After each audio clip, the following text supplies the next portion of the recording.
Good morning class. तो आप सभी का स्वागत है हमारे नए लाइव सेशन और हमारे चैनल में भी आपका स्वागत है फैंटास्टिक मैथ क्लासेस में। तो हम लोग बात कर रहे थे, जैसा कि हम लोगों ने डिस्कशन कर चुके हैं कि हम रोज आपसे 6 बजे सुबह मिलेंगे और जो कक्षा 9 की विज्ञान है उसे हम खत्म करेंगे। विज्ञान अब हम जो है आप तक जब तक जुड़ेंगे तब तक ये विज्ञान खत्म नहीं हो जाएगी, रोज सुबह 6 बजे। तो हम लोग बात कर रहे थे कक्षा 9 की विज्ञान में और पार्ट दूसरा हम लोगों ने प्रारंभ किया था। कल हमने प्रारंभ किया था पार्ट दूसरा, लेकिन टेक्निकल इशू की वजह से हम लोग तत्व तक ही पढ़ा सके। तत्व के एग्जाम्पल पढ़ाने थे, वो नहीं हो पाए। तो आज हम उसी को क्या करें, कंटिन्यू करेंगे, यहीं से तत्व से कंटिन्यू करेंगे, वहीं से आगे बढ़ते जाएंगे। ठीक है, देखो हम लोगों ने क्या किया था, तत्व के बारे में जान लिया था। क्या है, तत्व के बारे में हम लोगों ने, ठीक, तत्व के बारे में हम लोगों ने जान लिया था। तत्व की जो है सबसे पहले तत्व शब्द किसने दिया, तो रॉबर्ट बॉयल थे, 1961 में उन्होंने तत्व शब्द दिया। फिर तत्व की परिभाषा किसने दी, तो एंटोनी लॉरेंट और लवाइजिए ने क्या की थी, ये जो फ्रांस के रसायनज्ञ थे, इन्होंने क्या किया था, तत्व की परिभाषा दी थी। इनके अनुसार जो तत्व की परिभाषा होती है क्या होती है, इस जिसे रासायनिक अभिक्रिया द्वारा क्या है अन्य सरल पदार्थों में विभाजित नहीं कर सकते, उसे हम क्या कहते हैं, तत्व कहते हैं। एग्जाम्पल लोहा, ऑक्सीजन हो गया, कार्बन हो गया, ये सब नाइट्रोजन, क्लोरीन, ये सब क्या थे, कैडमियम हो जाएंगे, यानी कि ये सब हमारे क्या हो जाएंगे, तत्व हो जाएंगे। देखो एग्जाम्पल में आप लोगों ने एग्जाम्पल तो लिख लिया होगा बहुत ही आसानी तरीके से, लेकिन अब हम तत्व के बारे में और भी कुछ समझते हैं। क्या समझते हैं, देखो तत्व के बारे में और भी कुछ। अगर बात की जाए तत्व कितने प्रकार के, तो तुम्हारे तत्व 3 प्रकार के। कितने प्रकार के, 3 प्रकार के। ठीक है, एक जो है तत्व धातु, और एक जो है अधातु, और एक जो है उपधातु। कितने प्रकार के तत्व, तत्व जो होते हैं तुम्हारे वो 3 प्रकार के होते हैं। कितने प्रकार के, 3 प्रकार के, धातु, अधातु और उपधातु। ठीक है, अब हमें क्या करना है, तत्व को अलग अलग यानी धातु के रूप में पढ़ना है, अधातु के रूप में पढ़ना है और उपधातु के रूप में पढ़ना है। ठीक है, ये बनाकर ये नोट कर लो। देखो हेडिंग डालने से अच्छा है, यानी हम अगर तुमको लिखाएं कि तत्व 3 प्रकार के होते हैं या साधारणतः 3 भागों में विभाजित कर सकते हैं, अगर ये सब हम लिखाएंगे तो क्या होगा, थोड़ा सा वही होगा कि घिसी पिटी बातें हो जाएंगी, यानी घिसी पिटी तरीके से क्या होगा, पढ़ाई होगी। तो थोड़ा क्या है, कैजुअल तरीके से पढ़ते हैं। तत्व हो गया, ऐसे इस प्रकार से लाइन खींचा, फिर धातु, अधातु और उपधातु के रूप में हमने क्या किया, वर्गीकृत कर दिया। ठीक है, सबसे पहली हेडिंग लगाओ क्या, धातु। क्या लगाओ, सबसे पहली हेडिंग तुम्हें लगानी है क्या, धातु। देखो धातुएं लिखो, इसमें क्या, धातुएं प्रायः दिए गए गुण, दिए गए गुणों, ठीक है। देखो जो धातु के गुण हैं या गुण धर्म कर लो, यहाँ पर क्या कर लो, गुण धर्म। ठीक है, दिए गए गुण धर्मों या गुण धर्म। ठीक है, अगर गुण धर्म में से सभी धातुएं प्रायः दिए गए गुण धर्म में से सभी या कुछ को, सभी या कुछ को प्रदर्शित करती हैं, प्रदर्शित करती हैं। ठीक है, अब हमें पता होना चाहिए गुण धर्म कौन कौन से होते हैं। क्या है, हमें पता होने चाहिए कि गुण धर्म कौन कौन से होते हैं। तो सबसे जो पहला गुण धर्म होता है कि ये क्या है, कैसी होती हैं, ये चमकीली होती हैं। कैसी होती हैं, चमकीली होती हैं। दूसरा गुण धर्म क्या होगा, दूसरा गुण धर्म ये होगा कि चांदी जैसी सफेद, चांदी जैसी सफेद या सोने की तरीके पीले रंग की होती हैं। चांदी जैसी सफेद या सोने की जैसे पीले रंग की होती हैं, ये तुम्हारा क्या होगा, दूसरा होगा। ठीक है, तीसरा क्या होगा, ये ताप तथा विद्युत की क्या होती हैं, सुचालक होती हैं। ये ताप तथा विद्युत की क्या होती हैं, सुचालक होती हैं। चौथा क्या होगा, यह तन्य होती हैं। चौथा क्या होगा, यह तन्य होती हैं, यानी कि इन्हें हम क्या कर सकते हैं, तार के रूप में हम एक खींच सकते हैं। ठीक है, पीट पीट कर हम क्या कर सकते हैं, तार के रूप में इसे हम खींच सकते हैं। ठीक है, फिर ये आधात वर्धनीयता होती है, ये आधात वर्धनीयता होती हैं, या हम इन्हें ये कह सकते हैं कि क्या, ये आधात वर्ध होती हैं। क्या होती हैं, आधात वर्ध होती हैं, यानी कि इन्हें हम पीट पीट कर महीन चादर में डाला जा सकता है। यह प्रतिध्वनि ध्वनि पूर्ण होती हैं। आखिरी हमारा पॉइंट क्या होगा, यह प्रतिध्वनि पूर्ण होती है। ठीक है, तो लिखते हैं गुणधर्म। इसका जो पहला गुणधर्म है, लिखो क्या, ये चमकीली होती है। कैसी होती हैं, चमकीली होती। ये क्या है, पहला गुणधर्म है धातु का। ठीक है, धातु होने का ये पहला गुणधर्म है। बोला क्या है, धातुएं प्रायः दिए गए गुणधर्म से सभी, यानी कि अगर सभी गुणधर्म फॉलो कर लें तो बहुत ही बढ़िया, अगर नहीं फॉलो करें, कुछ गुणधर्म फॉलो करें, तो भी वो तुम्हारी क्या होगी, धातु होगी। ठीक है, अगला लिखो। दूसरा जो गुणधर्म है, लिखो क्या, यह है चांदी जैसी, क्या, चांदी जैसी सफेद, चांदी जैसी सफेद या सोने की तरह, सोने की तरह, सोने की तरह पीली होती है।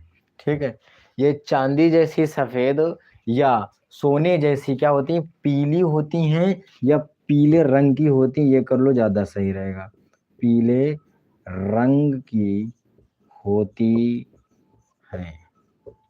ठीक है, तीसरा पॉइंट हमने क्या बताया, तीसरा पॉइंट हमने ये बताया, ये ताप तथा विद्युत की क्या होती हैं, सुचालक होती हैं। लिखो, ये ताप तथा विद्युत की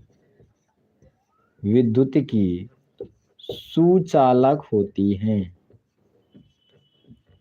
सुचालक होती हैं। ये तुम्हारा क्या है, तीसरा पॉइंट है। अब देखो चौथा पॉइंट हमने क्या बताया था, कि ये क्या होती हैं, तन्य होती हैं। क्या होती हैं, तन्य होती हैं। ठीक है, ये तन्य होती हैं। ठीक है, और क्या, और ये, या और इनको, इनको तार की तरह, तार की तरह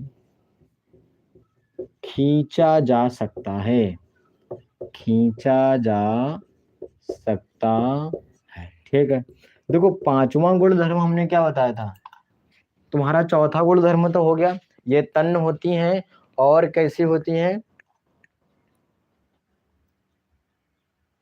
ये तन्य होती है और कैसी होती हैं, और इनको तार की तरह खींचा जा सकता है। ठीक है, अगला यह है कि यह आघात वर्ध होती हैं, वर्ध होती हैं, और इन्हें, इन्हें पीट पीट कर, पीट पीट कर महीन चादर में, महीन चादर में डाला जा सकता है, डाला जा सकता है। ठीक है, और अंतिम हमने क्या बताया था, कि यह प्रतिध्वनि ध्वनि पूर्ण होती हैं। क्या होती हैं, प्रतिध्वनि पूर्ण होती है। ठीक है, यह प्रतिध्वनि पूर्ण होती है। ठीक है, ये हमने क्या किया था, इतना हम लोग पढ़ चुके थे। एग्जाम्पल में लिख सकते हो क्या, सोना है, चांदी है, तांबा है, लोहा है, सोडियम है। ठीक है, इत्यादि धातु के क्या है, सब उदाहरण है। क्या है, उदाहरण है। ठीक है, देखो पारा भी तुम्हारा क्या होता है, एग्जाम्पल अच्छा लिखो इसका, एग्जाम्पल लिखो, सोना, चांदी, तांबा, लोहा, पोटेशियम, ईटीसी, ये सब तुम्हारे क्या हैं, धातु के एग्जाम्पल है। सोना, चांदी, तांबा, लोहा, पोटेशियम, सोडियम, तुम्हारे क्या हैं, तो धातु के एग्जाम्पल है। ठीक, देखो एक बार और बात समझ लेते हैं कि धातुएं हम तभी कहेंगे या तो ये सारे के सारे क्या हों, गुणधर्म फॉलो करें, या इनमें से कोई अगर एक भी गुणधर्म फॉलो कर रहा है तो वो तुम्हारी क्या होगी, धातु होगी। जैसे अगर कोई वस्तु चमकीली है, क्या है, अगर कोई वस्तु चमकीली है तो वो तुम्हारी क्या होगी, धातु होगी, सिवाय पारा को छोड़कर। क्या होगी, सिवाय पारा को छोड़कर। अभी बात करेंगे पारा क्यों नहीं है धातु। ठीक है, अगर कोई वस्तु चांदी की जैसे सफेद है, चांदी की जैसे सफेद चमक रही है और सोने की तरीके उसका रंग पीला है, तो भी तुम्हारा वो क्या होगा, धातु होगा। ठीक है, अगर ताप तथा विद्युत की क्या है, सुचालक है, तो भी तुम्हारी क्या होगी, वो धातु होगी। ठीक, ये तन, तन का मतलब समझ रहे हो, उसको पीट पीट कर हम क्या करें, महीन कर ले, या तार गुरु में से खींच लो, टूटे नहीं, तो भी वो तुम्हारा क्या होगा, धातु होगी। ये आधात वर्धनी, यानी इसके पीट पीट कर क्या करें, जैसे चादर बनाई जाती है उसको पीट पीट कर, जैसे कोई इतना बड़ा लोहा है गोल गोल, उसको पीट पीट कर खुरपी बना लो, या हंसिया, या कुछ भी हम बना सकते हैं, पीट पीट कर हम उसको कुछ भी बना सकते हैं, वो तुम्हारा क्या होगा, धातु होगा।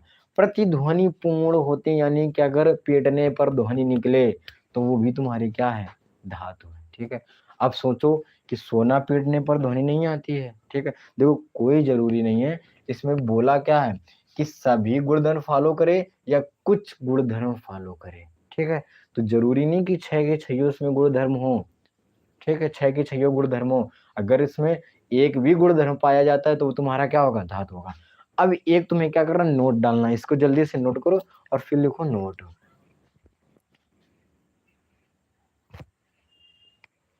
ठीक, एग्जाम्पल में अच्छा इसको पारा भी लिख लेना, लिख लो एग्जाम्पल में पारा इसको, क्योंकि पारा भी चमकता है। ठीक है, वाइट वाइट चमकता है, नोट फिर भी लिखना पड़ेगा।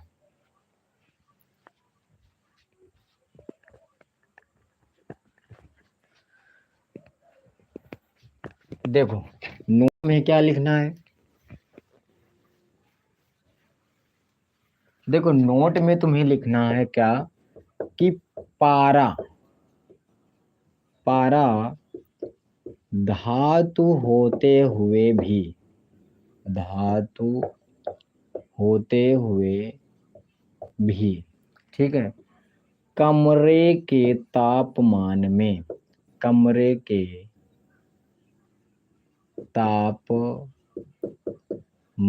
में द्रव है। ठीक है, यानी कि पारा धातु है, ठीक है, लेकिन फिर भी अगर उसको हम कमरे के तापमान पर रख रहे हैं तो क्या बन जाता है, द्रव बन जाता है। क्या बन जाता है, द्रव बन जाता है। ठीक है, तो अगली हेडिंग लगाइए अधातु, और हमारी क्या हो गई, धातु तो खत्म हो गई।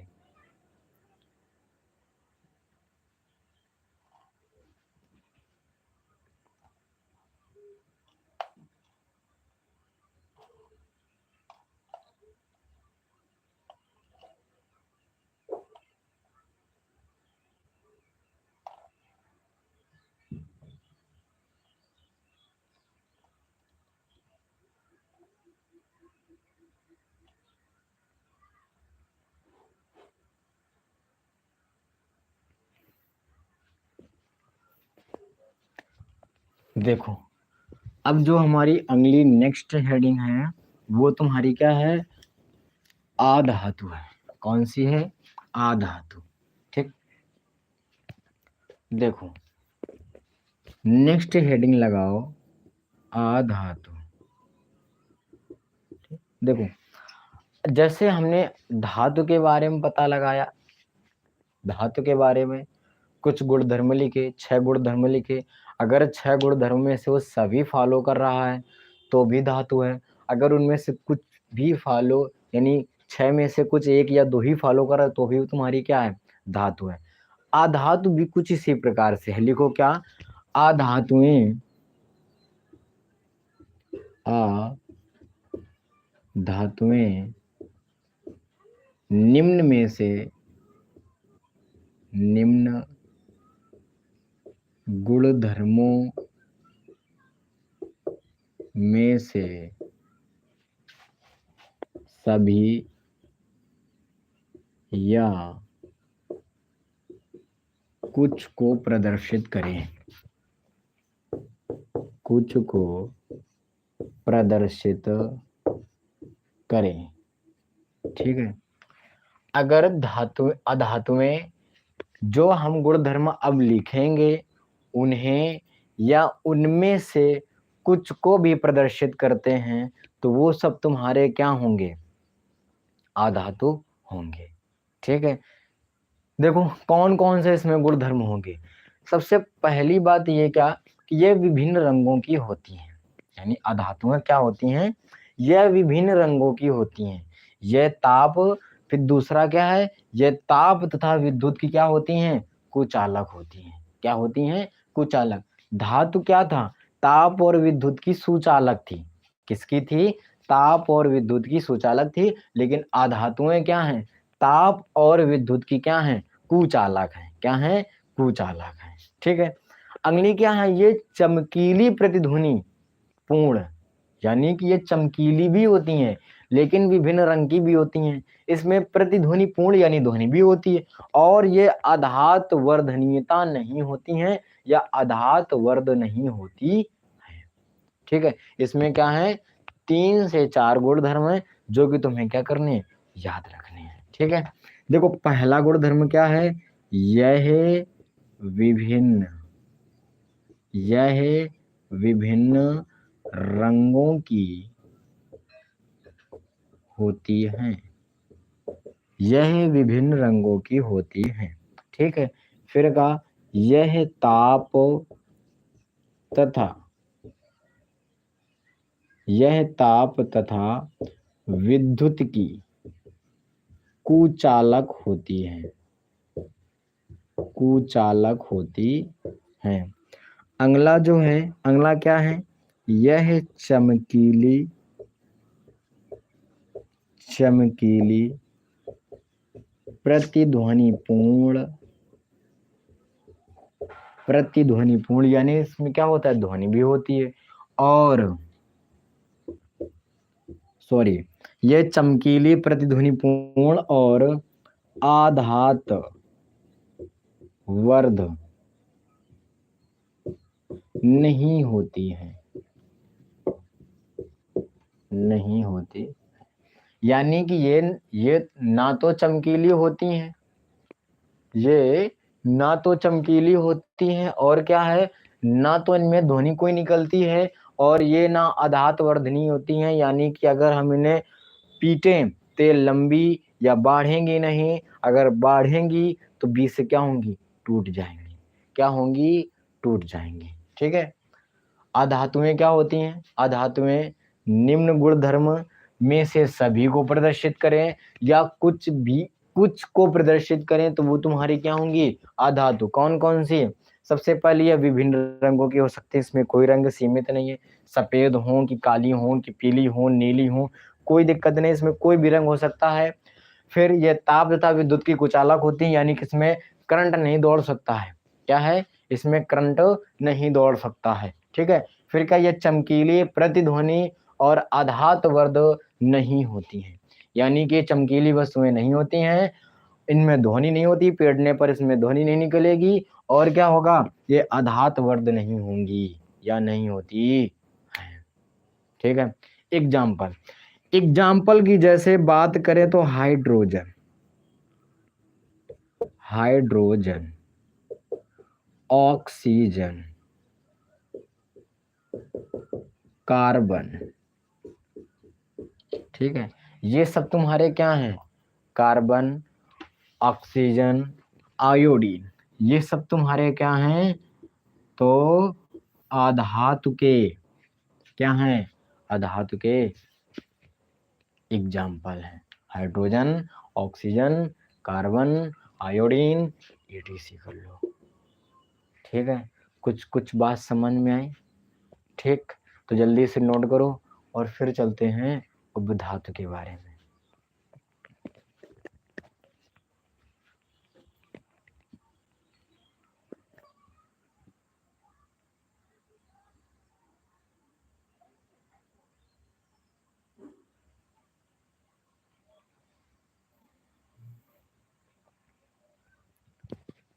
साथ साथ नोट करते चलें। उम्मीद करता हूं कि ये क्या हो गया होगा, नोट हो गया होगा। ठीक है,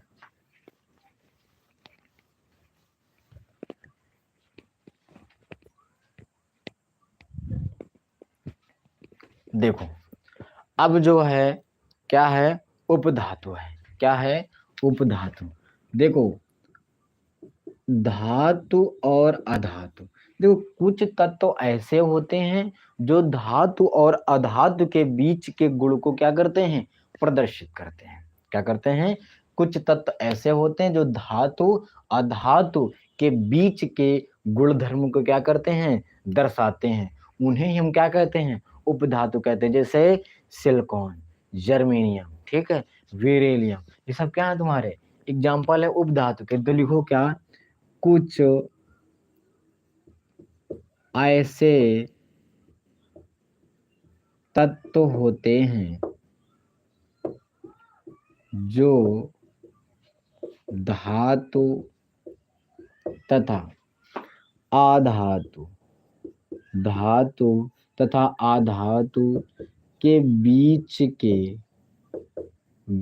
के गुण धर्म को या बीच के गुणों को दर्शाते हैं। क्या कहलाते हैं? उपधातु कहलाते हैं। उपधातु कहलाते हैं। एग्जाम्पल में बात की जाए तो एग्जाम्पल जो हमारे होते हैं, जर्मेनियम, क्या नियम, ठीक है, silicon, ETC, germanium, silicon, ETC। ठीक है, ये क्या हो गए, धातु अधातु उपधातु। धातु भी समझ में आया, उपधातु भी समझ में आया, आधातु भी समझ में आया। ठीक है, अब देखो कुछ पॉइंट हैं जो हमें क्या होना चाहिए, पता होने चाहिए। क्या होने चाहिए? पता होने चाहिए। ठीक है, देखो नोट करो जल्दी से उपधातु के बारे में।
देखो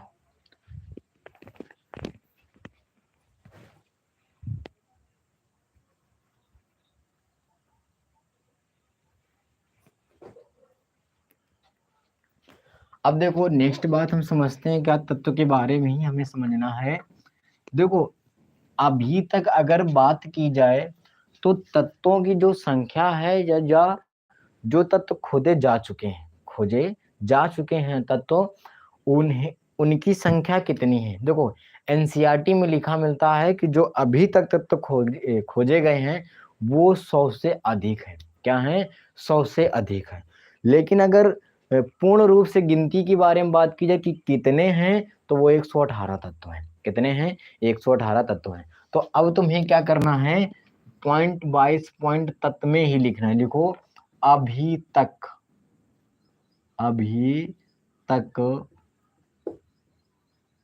खोजे जा चुके तत्वों की संख्या 100 से अधिक या 118 है। कितने हैं? अगर एनसीईआरटी के अनुसार बात की जाए तो एनसीईआरटी में कितने हैं? 100 से अधिक बोला है। लेकिन अगर एग्जैक्ट बोले जाए तो एग्जैक्ट कितने हैं? तो वो कितने हैं? 118। अब देखो ये जो 118 हैं या ये 100 से अधिक जो तत्व हैं, इनमें भी कुछ प्राकृतिक हैं, कुछ मानव द्वारा निर्मित हैं। ठीक है, तो प्राकृतिक इसमें कितने हैं? देखो 94। एनसीईआरटी में लिखा है 94। एनसीईआरटी में कितना लिखा है? 94। ठीक है, 94। लेकिन अगर वैसे एग्जैक्ट बात की जाए तो लिखा है, सॉरी, एनसीईआरटी में लिखा है 92 और एग्जैक्ट है 94। यानी कि हम लोगों के एनसीईआरटी के अगर अनुसार चलना है तो वो कितने हैं? 92 हैं। ठीक है, पुरानी एनसीईआरटी यानी कि कुछ खोज होते रहते हैं, तो 94 भी हैं और 92 भी हैं। यानी पुराने एनसीईआरटी पढ़ोगे तो 92 मिलेंगे और नई एनसीईआरटी पढ़ोगे तो उसमें 94 मिलेंगे। ठीक है, 94 तत्व, 94 जो तत्व हैं वो क्या हैं? प्राकृतिक रूप से हैं। क्या हैं? प्राकृतिक रूप से पाए जाते हैं। ठीक है, 92 या 94, तो 92 या 94। ठीक है, यानी कि अगर 92 और 94 को छोड़ दिया जाए तो वो जो बाकी तत्व हैं वो किसने निर्माण किया? तो मानव ने निर्माण उन तत्वों का किया है। ठीक है, एक बात और इसमें, अधिकतर तत्व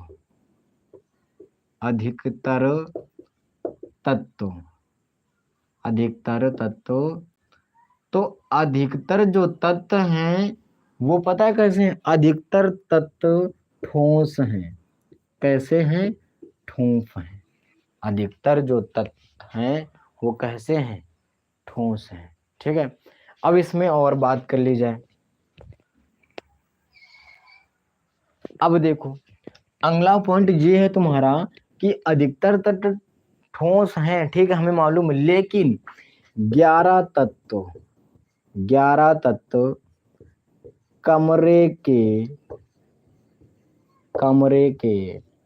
तापमान पर गैसे हैं।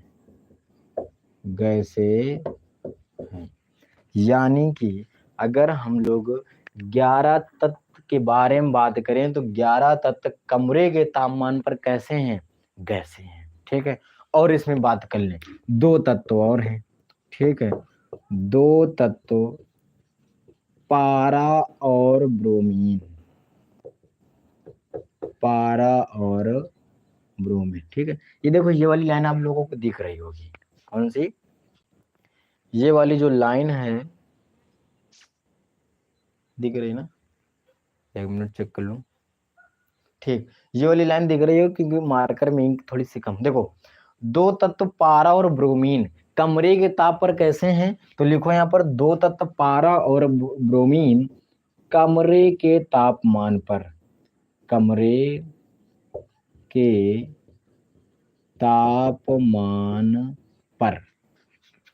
द्रव हैं। क्या हैं? द्रव।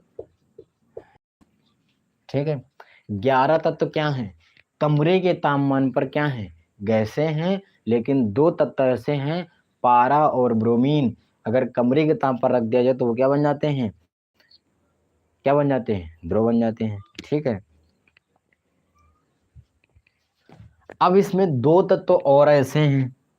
ठीक है, वो 2 तत्व कौन कौन से? गैलियम है और सीजियम है। कौन से हैं? गैलियम है और सीजियम है। ठीक, तो लिखो गैलियम और सीजियम, गैलियम और सीजियम। ठीक है, तो गैलियम और सीजियम जो तत्व हैं वो कमरे के तापमान पर, कमरे, गैलियम और सीजियम तत्व कमरे के तापमान से अधिक, कमरे के तापमान से अधिक तापमान पर, कमरे के तापमान से अधिक तापमान पर द्रव अवस्था ले लेते हैं। कैसी अवस्था? द्रव अवस्था ले लेते हैं। क्या कर लेते हैं? अगर गैलियम और सीजियम तत्व को कमरे के तापमान जितना होता है, अगर उससे हम तापमान पर रखते हैं तो वो कैसी अवस्था ले लेते हैं? तो द्रव अवस्था ले लेते हैं। ठीक है, ये रहा हमारा तत्वों के बारे में। ठीक है, अब इसे जल्दी से नोट करिए, फिर बात करते हैं हम यौगिक के बारे में।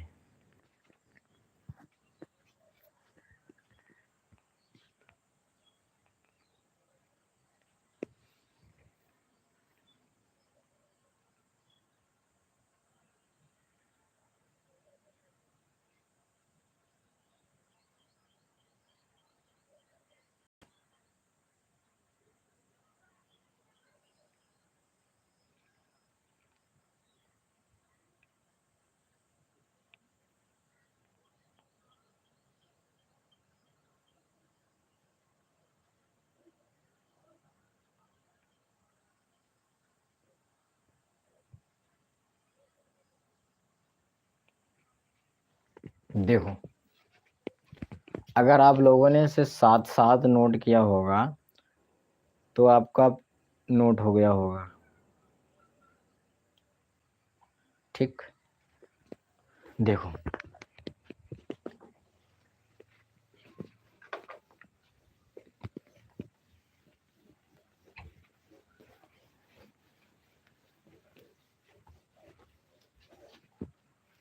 देखो अभी तक हम लोगों ने क्या क्या पढ़ लिया। ये थोड़ा सा पहले, सबसे पहले हम लोगों ने द्रव्य पढ़ा। द्रव्य के बाद हम लोगों ने क्या क्या पढ़ा? तो द्रव्य के बाद हम लोगों ने शुद्ध पदार्थ पढ़ा। क्या पढ़ा? शुद्ध पदार्थ।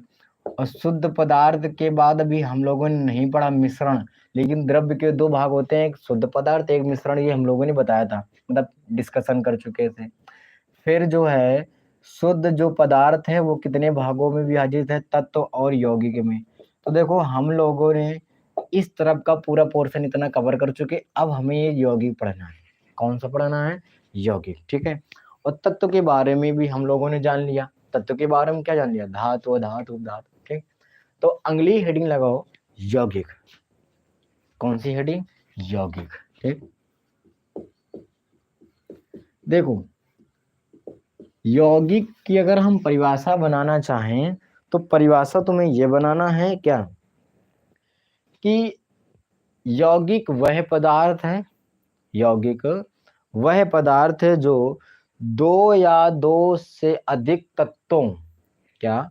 दो या दो से अधिक तत्वों के रासायनिक संयोजन से बना होता है, उसे हम यौगिक कहते हैं। दो या दो से अधिक तत्वों के रासायनिक अनुपात कह सकते हो या नियत अनुपात कह सकते हो, रासायनिक नियत अनुपात के संयोजन से बना होता है, उसे हम यौगिक कहते हैं। एग्जाम्पल जैसे H2O, H2 हाइड्रोजन के इसमें दो अणु हैं, ऑक्सीजन का इसमें एक अणु है, यानी कि इसका जो रासायनिक अनुपात होगा वो 2:1 होगा। ठीक है, जैसे NaCl, Na का 1 है, Cl का 1 है। ठीक है, तो इसका जो अनुपात होगा वो 1:1 होगा, यानी 1 है तो 1, Cl 1 है तो 1, तो इसका रासायनिक नियत अनुपात क्या होगा? 1:1 होगा। ठीक है, देखो इसकी परिभाषा लिखते हैं, लिखो क्या? यौगिक, यौगिक वह पदार्थ है यौगिक, वह पदार्थ है जो दो या दो से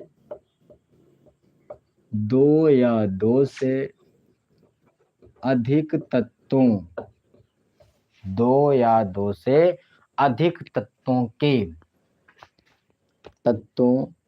के नियत अनुपात, ठीक है, दो या दो से अधिक तत्वों के नियत अनुपात में रासायनिक संयोजन से बना होता है, ठीक है। यौगिक कहलाता है, क्या कहलाता है? यौगिक कहलाता है। एग्जाम्पल की बात कर ली जाए तो H2O, NaCl, ठीक है, ATC, यानी कि इत्यादि, ठीक है।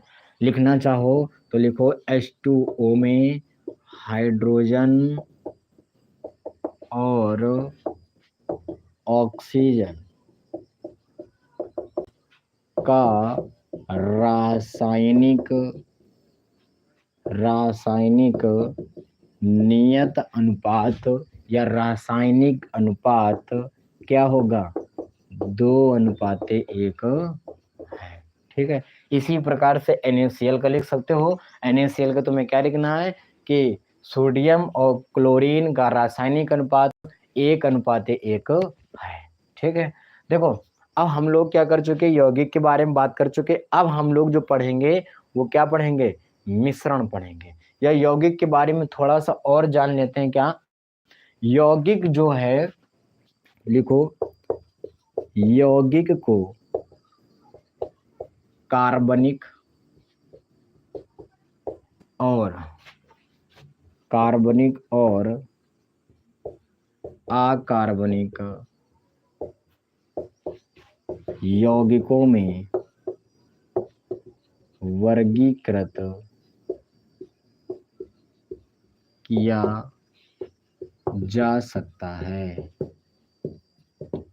यौगिकों में वर्गीकृत किया जा सकता है, ठीक है।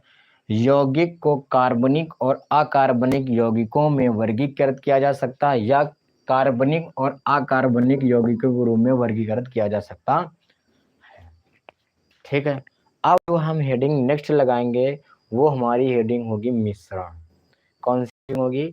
मिश्रण, ठीक है। तो जल्दी से नोट करो और फिर अगले चलते हैं, हम मिश्रण की तरफ चलते हैं।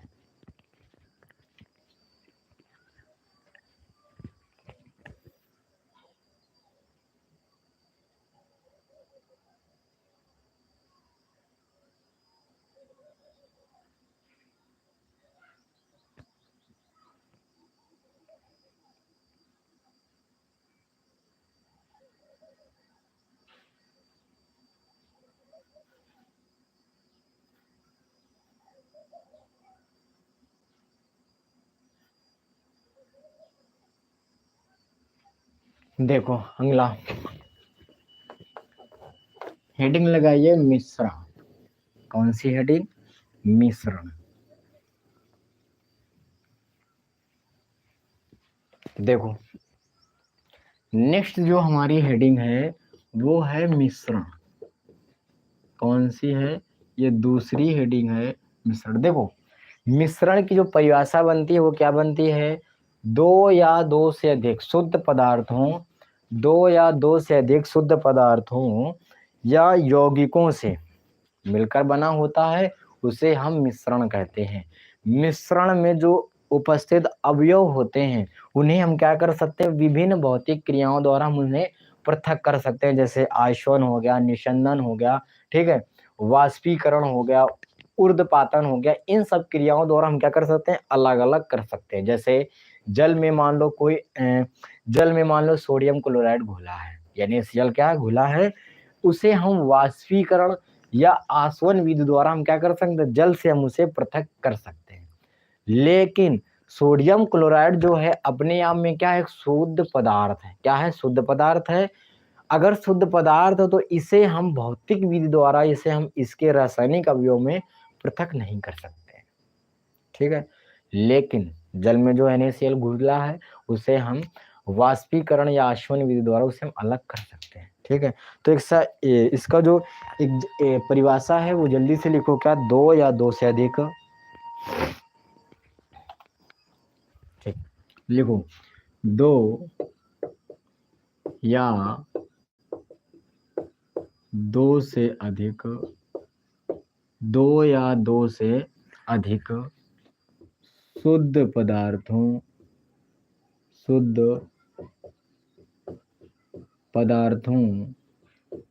या यौगिकों, शुद्ध पदार्थों या यौगिकों। यहाँ पर शुद्ध पदार्थों की जगह अगर शुद्ध तत्व भी कह दोगे तो कोई दिक्कत नहीं, ठीक है। शुद्ध तत्वों या यौगिकों से मिलकर बना होता है, उसे मिश्रण कहते हैं, ठीक है। एग्जाम्पल लिख सकते हो क्या? एग्जाम्पल में लिख सकते हो NaCl, या और एक बात, इसमें और एक बात ये लिखना है कि मिश्रण में उपस्थित या मिश्रण में सम्मिलित रासायनिक अवयव क्या है। नई लाइन से लिखो, क्या? मिश्रण में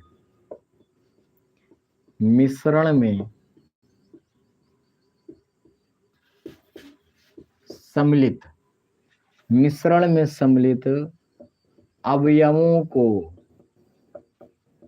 विभिन्न भौतिक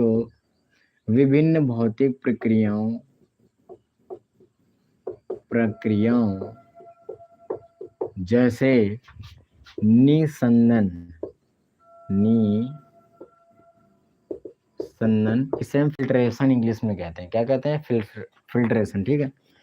ऊर्ध्वपातन, वाष्पीकरण, आशवन,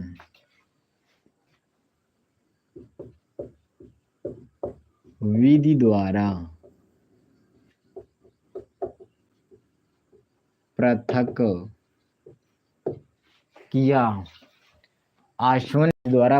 किया जा सकता है, ठीक है। यानी कि मिश्रण में जो भी अवयव सम्मिलित हैं उन्हें हम क्या कर सकते हैं, भौतिक क्रियाओं द्वारा, जैसे निसंदन हो गया, ऊर्ध्वपातन हो गया, वाष्पीकरण हो गया, आशवन हो गया, इन क्रियाओं द्वारा हम क्या कर सकते हैं, उन्हें हम पृथक कर सकते हैं, ठीक है। जैसे मान लो जल में NaCl या जल में नमक अगर घोल दिया जाए, क्या कर दिया जाए, जैसे जल में नमक, इसे ही हम क्या कहते हैं, सोडियम क्लोराइड कहते हैं। क्या कहते हैं? सोडियम क्लोराइड कहते हैं, ठीक है। जल में घुला नमक कर दो, ठीक, जल में घुला नमक या सोडियम क्लोराइड, ठीक, को हम किस विधि द्वारा, वाष्पीकरण या आशवन विधि द्वारा हम क्या कर सकते हैं, इसे हम अलग अलग कर सकते हैं, ठीक है। तो लिख लेना, जल में घुला हुआ नमक या जल में घुले हुए सोडियम क्लोराइड को वाष्पीकरण या आशवन विधि द्वारा हम पृथक कर सकते हैं। अगर बात की जाए कि जो सोडियम क्लोराइड है, सोडियम लिख लेना, यद्यपि सोडियम क्लोराइड एक शुद्ध पदार्थ है, अतः इसे हम भौतिक क्रियाओं द्वारा अलग नहीं कर सकते, ठीक है। अगर हमें जबरदस्ती अलग करना ही है तो हम सिर्फ वाष्पीकरण और आशवन विधि से ही के द्वारा ही हम अलग कर सकते हैं इसे, ठीक। अगर वैसे पूछा जाए कि अलग कर सकते हो तो नहीं कर सकते, ठीक। अब देखो, फिर बात करते हैं मिश्रण में, और बात करते हैं मिश्रण के प्रकार। क्या? मिश्रण के प्रकार। तो मिश्रण के जो प्रकार हैं वो दो प्रकार के हैं। एक तो तुम्हारा समांगी मिश्रण हो जाएगा, क्या हो जाएगा, समांगी। और एक तुम्हारा हो जाएगा विषमांगी मिश्रण। क्या हो जाएगा? विषमांगी मिश्रण। ठीक है। अब देखो समांगी मिश्रण क्या होता है, विषमांगी मिश्रण क्या होता है। देखो समांगी मिश्रण जैसे जल में अगर हम नमक घोल लें, क्या घोल लें? जल में नमक, तो क्या तुम उन्हें अलग अलग देख सकते हो? नहीं देख सकते हो। अगर जैसे जल में हम चीनी घोल दें, क्या तुम उसे अलग अलग देख सकते हो? नहीं देख सकते। अगर हम कोई तत्व या कोई शुद्ध पदार्थ क्या कर रहे हैं, घोल रहे हैं, उसमें विलय कर रहे हैं, अगर वो एक समान हो जाए तो उसे हम समांगी मिश्रण कहते हैं। विषमांगी मिश्रण, जब हम कोई दो पदार्थ या दो शुद्ध पदार्थ या दो तत्व मिलाते हैं तो वो क्या है, हमें स्पष्ट रूप से दिखाई पड़ता है। क्या पड़ता है? स्पष्ट रूप से दिखाई पड़ता है। जैसे तेल और पानी, जल और पानी। जल में अगर हम तेल मिलाएं तो हमें नजर आता है कि इसमें तेल मिला हुआ है। ठीक है। तो वो क्या होगा? तुम्हारा विषमांगी मिश्रण। यानी कि अगर हमें स्पष्ट रूप से दिखाई दे रहा है, कोई दो द्रव है, अगर उन्हें मिलाया जाए, अगर वो हमें स्पष्ट रूप से दिखाई दे रहे हैं तो वो क्या होगा? विषमांगी मिश्रण। अगर हमें स्पष्ट रूप से दिखाई नहीं दे रहे हैं, यानी वो हमें एक समान लग रहे हैं, तो वो क्या होगा? तुम्हारा समांगी मिश्रण होगा। तो जल्दी से नोट करो और फिर बात करते हैं समांगी मिश्रण की।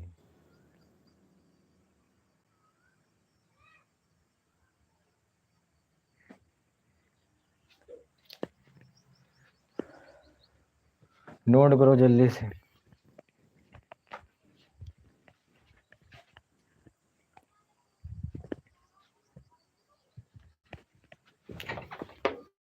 देखो हेडिंग समांगी मिश्रण।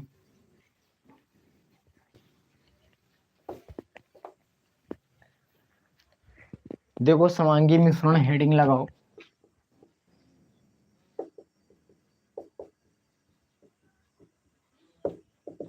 अब देखो, जब हम समांगी मिश्रण के बारे में लिखेंगे तो क्या लिखेंगे? दो या दो से अधिक पदार्थ का मिश्रण या दो या दो से अधिक पदार्थों का ऐसा मिश्रण जिसमें मिश्रण के प्रत्येक भाग में सम्मिलित, क्या लिखेंगे हम? मिश्रण के प्रत्येक भाग में सम्मिलित पदार्थ का संगठन एक समान होता है। मिश्रण के पदार्थ में सम्मिलित या मिश्रण के प्रत्येक भाग में सम्मिलित पदार्थ का संगठन एक समान होता है, समांगी मिश्रण कहलाता है। ठीक है, तो लिखो क्या? दो या दो से अधिक,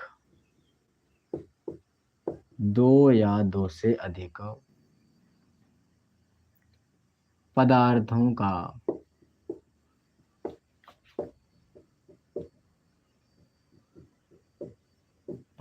का ऐसा मिश्रण, ऐसा मिश्रण जिसमें मिश्रण के प्रत्येक भाग में पदार्थ का संगठन, प्रत्येक भाग में पदार्थ का संगठन एक समान सम्मिलित होता है, एक समान सम्मिलित होता है। इसे हम क्या कहते हैं? समांगी मिश्रण कहलाता।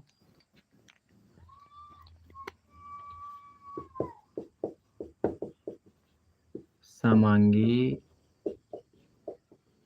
मिश्रण कहलाता है। ठीक है।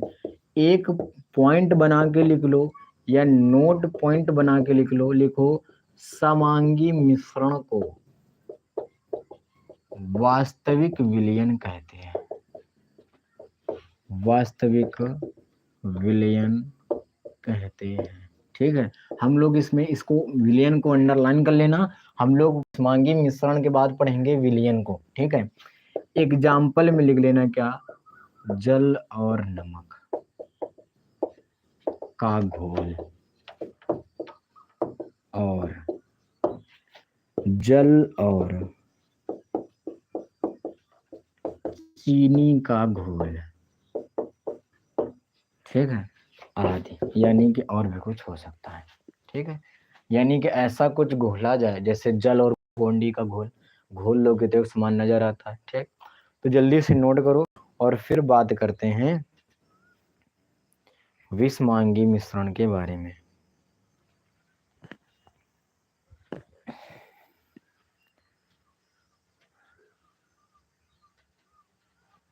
ठीक, अभी हम लोगों ने विलियन में अंडरलाइन कर लेना है, विलियन अभी हम लोग नहीं पढ़ेंगे, विलियन हम बात नेक्स्ट क्लास में स्टार्ट करेंगे। अभी समांगी मिश्रण और विषमांगी मिश्रण को ही हम लोग पहले खत्म कर लें।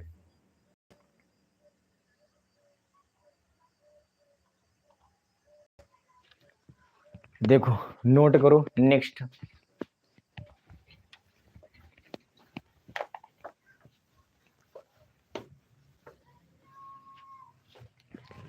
देखो अगली जो हेडिंग है हमारी विषमांगी मिश्रण।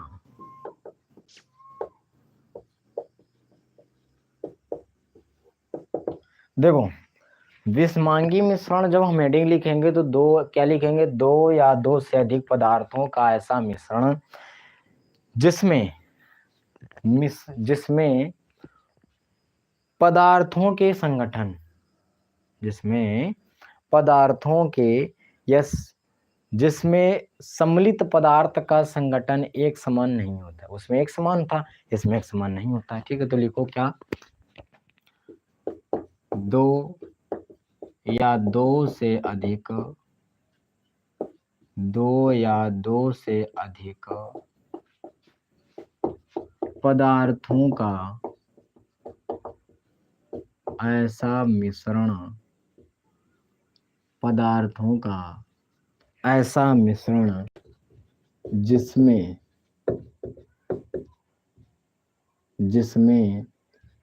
सम्मिलित